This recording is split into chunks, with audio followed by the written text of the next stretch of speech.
bạn đừng quên cho mình một Cô gái bất ngờ gặp lại mối tình đầu sau 9 năm xa cách. Khoảnh khắc nhìn nhau, Gina vô thức tránh ánh mắt của anh. 9 năm không gặp, hai người ngầm hiểu nhau mà không nói với nhau, nhưng ánh mắt họ luôn hướng về nhau.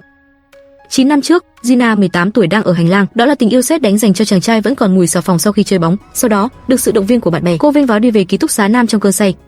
Tôi thích bạn. Bạn đồng ý chứ?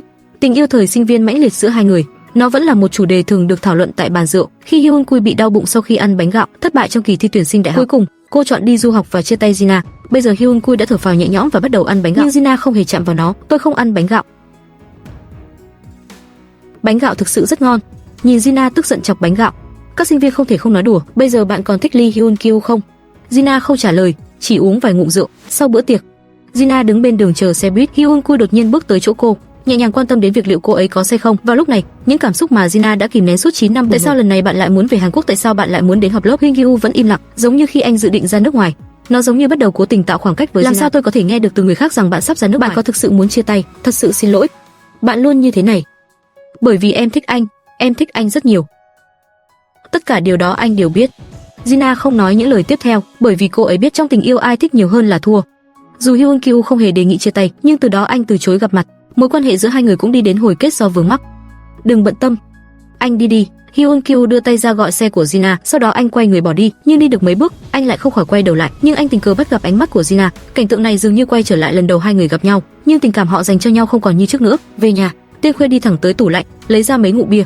Nhớ những gì đã xảy ra ở bữa tiệc, lòng anh ngập tràn cảm xúc lẫn lộn. Anh ơi, anh có thích ăn bánh gạo không? Em nghe nói cô ấy không ăn bánh gạo. Rõ ràng chính anh là người đã trì hoãn kỳ thi tuyển sinh, nhưng cô ấy không bao giờ ăn bánh gạo nữa. Cô ấy hỏi em tại sao đến.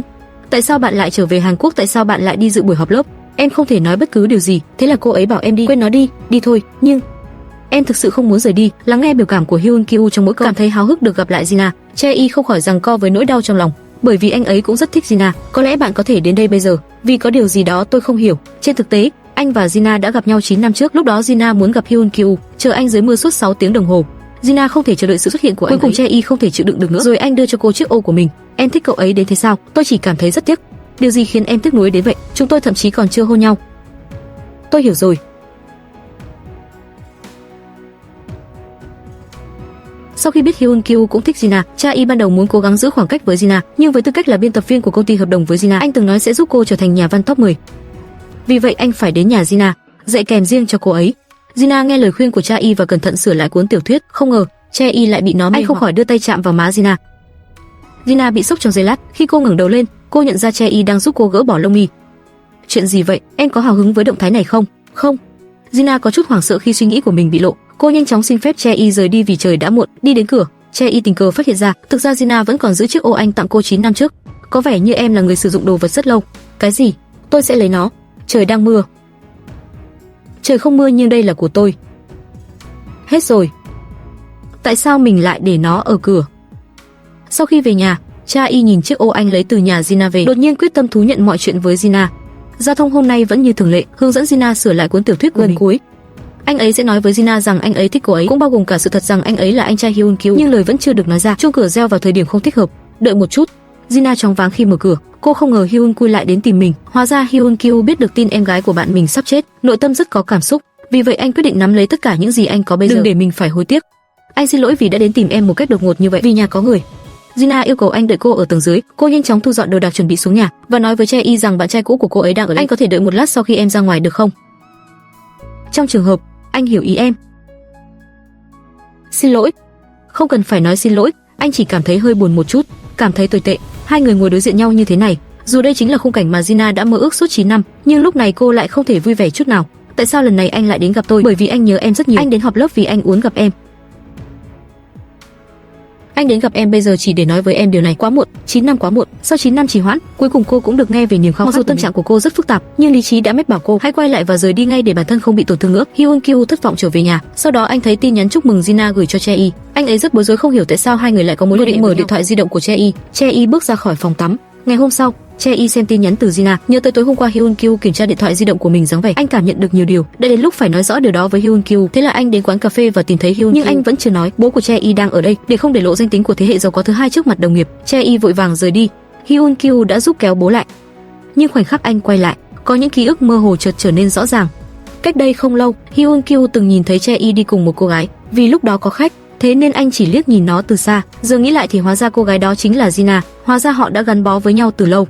Hyun Kyu cảm thấy bối rối, anh ấy muốn gặp Jina ngay bây giờ, anh càng sợ rằng mình sẽ không làm điều gì sẽ mất cô ấy mãi mãi. Hiện giờ em có bạn trai không?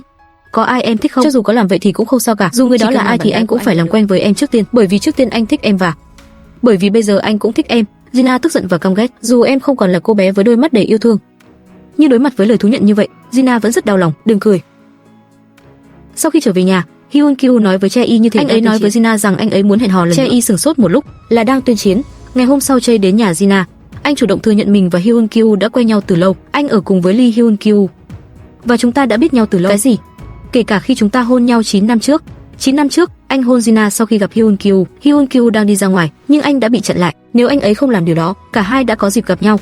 Nhưng Chae nói rằng anh không hề hối tiếc, bởi vì anh ấy chắc chắn đã hôn Jina, cô sẽ không chờ đợi ở đó một cách ngu ngốc nữa. Thế thì nếu không có em, anh và Hyun Kyu, em sẽ hạnh phúc chứ? Anh không nghĩ vậy. Anh không tiếc cho mình sao? Không, xin lỗi, nếu anh không cảm thấy tiếc, tại sao anh lại nói? Bởi vì anh muốn bỏ cuộc. Vì anh càng cảm thấy tiếc nuối, không muốn điều này nữa. Để khẳng định cảm xúc của chính mình, cô gái cầu hôn mối tình đầu sau 9 năm chia tay. Hãy gặp nhau.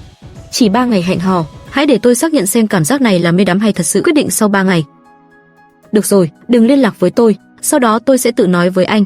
Sau đó Jina gọi Chae, nói rằng cô đã quyết định hẹn hò lại với Hyun Kyu. Điều cô không ngờ là hai người lại gặp nhau như thế này. Lần này, Chae vẫn lựa chọn đi trước mặt cô. Hãy coi hợp đồng giữa chúng ta như thể nó chưa từng xảy ra. Em không muốn gặp lại tôi nữa phải không? Như vậy sẽ không còn cơ hội gặp nhau ở nơi làm việc nữa. Không. Jina nói nếu anh hủy hợp đồng. Cô ấy nói với Hyun Kyu rằng anh ấy đã không quan tâm đến những lời đe dọa của cô và để cô yên. Nó thực sự phiền phức. Ngay khi Jina quay người rời đi, Chae dù sao cũng đã trở lại. Anh sợ cô ấy bị ướt nên lại đưa ô cho cô ấy. Đừng lúc nào cũng đi lại ướt át. Nhìn thấy Chae, anh ta phóng xe. Jina cảm thấy hơi hoảng sợ. Đêm đến, Jina thậm chí còn ngừng cập nhật tiểu thuyết nhiều kỳ của mình. Các nhân vật nam chính cô viết trước đây đều dựa trên Hyun Kyu, nhưng lúc này cô không thể viết được nữa. Sau khi đọc bài viết của tác giả, thực tế chỉ cần một nhân vật nam mới. Cô nhớ đến lời đề nghị của Chae về một nam chính mới. Cô lập tức mở một cuốn sách mới. Lần này cô không viết về mối tình đầu nữa. Thay vào đó, cô viết về khoảng thời gian cô khóc vì người bước ra cầm ô cho cô. Cô ấy cũng viết về nụ hôn của họ có mùi như một cơn mưa. Vào lúc đó, cô có một linh cảm, tình yêu với anh ấy. Cô sợ không có cách nào để trốn thoát. Chae rất ngạc nhiên khi xem tiểu thuyết của Jina. Anh không ngờ, nhân vật nam chính trong tiểu thuyết của Jina thay đổi từ Hyun Kyu thành chính mình. Anh ấy thực sự bắt đầu mong đợi bản cập nhật tiếp theo. Tuy nhiên, anh đã đợi rất lâu và Jina vẫn không cập nhật. Vì vậy anh ta lấy cớ huấn luyện Jina viết tiểu thuyết, ra ngoài và tìm cô ấy. Chae hỏi Jina tại sao cô lại muốn đưa anh vào tiểu thuyết. Anh ấy muốn Jina đưa ra câu trả lời rõ ràng, bởi vì chỉ bằng cách này anh ấy mới có thể giải quyết mọi việc rõ ràng. Có nên giật nó lại không? Vẫn phải quên đi. Thế nhưng, vẫn có tình yêu đơn phương. Đồng thời, Hyun Kyu vẫn đang chờ tin Jina hẹn hò. Sau khi nghe tin Chae sắp rời đi, anh ấy đã tình cờ đọc được tiểu thuyết của Jina, Nhà văn Jina. Ngay khi anh ấy cuối cùng cũng hiểu rằng Lee Sean là bút danh của Jina, Hyun Kyu cũng nhận được tin nhắn mối tình đầu với Jina, lời mời hẹn hò. Cả hai đến quán bánh tráng chiên với những kỷ niệm chung. Không phải cậu nói cậu ghét bánh gạo, tôi ghét bánh gạo, nhưng gần đây tôi đang vượt qua cái bóng. Bạn có muốn ăn mực chiên không? Hãy nhớ rằng bạn không thực sự thích món mực chiên ở đây, nó ngon. Nhưng bây giờ tôi không thể ăn mực. Tại sao? Khi tôi 23 tuổi, nghẹt thở khi ăn mực, nếu ăn sau đó sẽ bị dị ứng và thời gian đã thay đổi. Hyun Kyu nhận ra rằng anh không còn hiểu Jina nữa, ngay cả Jina cũng nói rằng hương vị của nơi này đã thay đổi. Anh cũng không nếm được. Phá vỡ sự im lặng, Hyun Kyu đã chủ động nhắc đến năm đó, những lời anh và Jina viết ở đây, của chúng ta cũng ở đó hả? Không, tôi đến đây để nướng. Những người khác đã viết lên đó và không thể nhìn thấy nó nữa. Ký ức của hai người đã không còn nữa. Dù cả hai vẫn đang cố quay về quá khứ, nhưng kết quả đã rõ ràng rồi. Nhưng Hyun Kyu vẫn không muốn bỏ cuộc. Anh ấy nhắc đến bút danh Lee Sean của Jina, điều này rõ ràng được lấy từ tên Lee Hyun Kyu của anh ấy. Anh ấy đọc tiểu thuyết của Jina, nhưng Jina bảo anh đừng tìm nữa. Cô ấy nói rằng dù sao đó cũng là những điều cô ấy biết nên đừng đọc. Cái mới viết, đó là một câu chuyện anh không biết.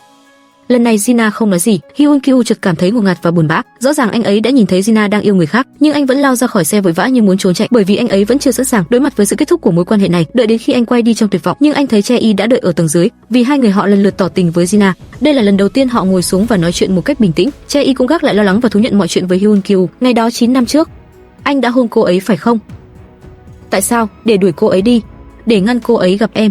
Chae nói rằng Jina ngày nào cũng ngồi dưới nhà và khóc, và anh biết rõ rằng cô ấy đang đợi nhưng nó chưa bao giờ xuất hiện, bởi vì anh cảm thấy xấu hổ vì đã trượt kỳ thi tuyển sinh. Thế là anh ra đi không nói một lời, lấy cớ đi du học. Nếu anh không làm điều đó, cô ấy chắc chắn sẽ đợi ở đó rất lâu. Đối mặt với lời thú nhận của Chae, Hyun Kyu có chút tuyệt vọng. Anh làm điều đó để thoát khỏi Jina. Anh nhờ Chae giúp đăng tin chia tay. Lúc đó anh mới nhận ra mình hèn hạ và vô liêm sỉ đến nhường nào. Bây giờ ai còn mặt mũi chất vấn Chae? Làm thế nào để cứu vãn mối quan hệ này? Hyun Kyu không thể ngủ vào ban đêm. Anh quyết định không chạy trốn nữa, đã chủ động hẹn gặp Jina. Thật bất ngờ, Jina lại lên tiếng trước. Anh về Hàn Quốc gặp tôi và đi họp lớp để gặp tôi. Tôi cũng vậy. Trong 9 năm qua kể từ khi chúng ta chia tay, Jina đi họp lớp hàng năm. Mỗi khi cô ấy cảm thấy hy vọng và thất vọng, mong được gặp anh ấy, dù chỉ một lần, Vì cô không thể đến nhà anh ấy, Gina chỉ có thể đi lang thang quanh ga tàu điện ngầm gần đó. Cô ấy luôn hào hứng và lo lắng khi cánh cửa mở ra. Cô ấy đã làm rất nhiều điều như vậy. Cô ấy thực sự đã làm được điều đó sau khi yêu một mình anh đã lâu. Nhưng cho đến khi Hyun Kyu xuất hiện trở lại, chỉ sau đó Gina mới nhận ra rằng cô chỉ yêu Hyun Kyu 18 tuổi. Vì vậy, dù Hyun Kyu có cố gắng, cả hai đều không thể quay lại quá khứ. Dù cô đã quyết định không nhìn lại, nhưng từ bỏ người đàn ông cô đã yêu suốt 9 năm vẫn khiến cô cảm thấy buồn. Lúc này Chae đột nhiên xuất hiện, anh ôm Gina say rượu trong tay. Giống như Gina muốn tình cờ gặp Hyun Kyu, Chae cũng đang cố tình tạo cơ hội cho anh và Gina gặp gỡ. Anh thực sự luôn làm những điều không phù hợp với mình. Đừng bối rối. Tôi đến vì tôi nhớ em. Lúc này, Gina dường như hiểu được cô đang nghĩ gì. Trong vô thức, cô tiến tới và hôn anh. Hyun Kyu không thể chấp nhận việc Gina không còn yêu mình nên đã bị ảnh hưởng, ở lại cửa hàng và không chịu về nhà. Cho đến khi Chae chủ động đi tìm anh, nhìn xem Chae vẫn chăm sóc bản thân như mọi khi. Hyun Kyu cũng nhận ra mình thật ngây thơ biết bao. Anh không cần phải chăm sóc em nữa. Anh đã chăm sóc em đủ rồi. Lee Hyun Kyu, em không thể tiếp tục như thế này. Em phải học cách tự mình trưởng thành. Hyun Kyu quyết định dọn ra khỏi nhà Chae. Trước khi rời đi, anh ấy hỏi Gina rằng anh ấy muốn gặp cả hai đến sân chơi khi còn ở trường. Hyun Kyu cũng kể cho Gina nghe tất cả những suy nghĩ của mình trong năm đó. Khi đó, anh đã tự hào nói trước mặt các bạn rằng chúng ta sẽ cùng nhau vào đại học, cùng đến Đại học Quốc gia Seoul nhé. Nhưng em cũng biết rằng tôi thực sự không đủ mạnh mẽ, nhưng tôi không muốn nói điều đó trước mặt em. Thật xấu hổ. Vì thế anh kiên quyết chọn ra nước ngoài. Cuộc sống ở nước ngoài không hề dễ dàng. Anh ấy không hiểu ngôn ngữ và không biết ai, áp lực từ nhiều phía khiến anh thường xuyên muốn liên lạc với Gina, nhưng anh ấy đã không làm điều đó bởi vì anh thà làm người xấu trong lòng Gina. Anh cũng không muốn hèn nhát như vậy. Là kiểu người chưa trưởng thành. Xin lỗi. Anh mỉm cười và đưa tay ra, nó cũng là dấu chấm hết cho mối quan hệ đáng tiếc này. Nhưng câu chuyện sẽ luôn có hồi kết và tình yêu cuối cùng sẽ dẫn đến sự tiếc nuối. Khi bạn đến ngã ba đường, Gina nhìn lại, nhưng chàng trai 18 tuổi quay lại và mỉm cười với cô không bao giờ nhìn lại. Hyun Kyu biết Gina đang nhìn mình, nhưng anh đã kìm nước mắt và không chịu nhìn lại, bởi vì anh sợ Gina nhìn thấy. Anh vẫn còn luyến tiếc mối tình này. Cho đến khi anh quay lại và nhìn thấy Chae đang đợi ở tầng dưới, Hyun Kyu không thể kìm được những giọt nước mắt mà anh đã kìm nén được. Gina, người hiểu được cảm xúc của chính mình ở phía bên kia, nhìn đi nhìn lại chiếc điện thoại của cô, mong chờ người đàn ông cô hôn say đắm. Dù thế nào đi chăng nữa, cô không thể không liên lạc với người này. Nhìn thấy người tới là Chae, Gina tỏ ra ngạc nhiên. Vốn dĩ Chae muốn cho Gina thêm thời gian, hãy suy nghĩ về mối quan hệ này, nhưng bản thân anh cũng không thể chờ đợi được nữa. Thế là anh ta rút hợp đồng ra, nó có nghĩa là hai người có thể bắt đầu công việc. Chae sợ Gina sẽ phải gánh nặng, anh muốn coi nụ hôn đó là sai lầm của Gina. Không ngờ Gina lại rất thành thật. Đó không phải là một sai lầm, đó là ý định của tôi. Kha tán tỉnh. Vừa rồi tôi đã rất phấn khích. Không lâu sau, Gina đi làm tóc để gặp Chae. Không ngờ cô lại gặp Hyun Kyu. Hai người hồi tưởng như những người bạn cũ. Khi họ đi ngang qua, cả hai đều không thể không nhìn lại. Lần này tất cả họ đều nở nụ cười nhẹ nhõm. Đêm đến, Chae mang tin vui Gina vào top 10. Nhìn thoáng qua anh có thể biết rằng Gina đã làm tóc và không phải để đi họp lớp mà là vì anh. Chae không khỏi cảm thấy phấn khích sau khi nghe điều này. Anh muốn hôn Gina, nhưng Gina đã dùng tay chặn nó lại, chỉ vì đôi mắt trần của Chae, làm cho cô ấy cảm thấy xấu hổ. Chae đưa Gina đi chơi để ăn mừng, nhìn cô vui vẻ trò chuyện không ngừng.